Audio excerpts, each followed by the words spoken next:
Sarah on Jack Mornings. Jack 96.9. Nothing says Christmas like a gravy boat. Good enough to eat.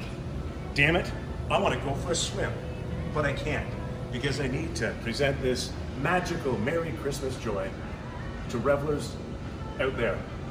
Those are also called eventual losers because we will win the Mayor's Food Drive thingy, a bob or whatever the heck it's called, for the food bank.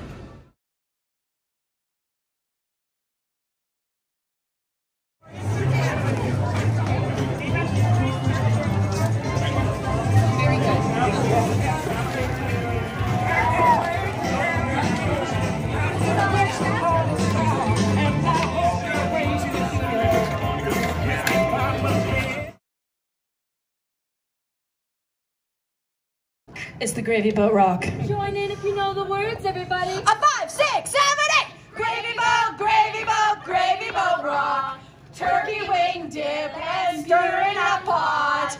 Peanut butter apples and Nenshi to boot. That's the gravy boat. That's the gravy boat.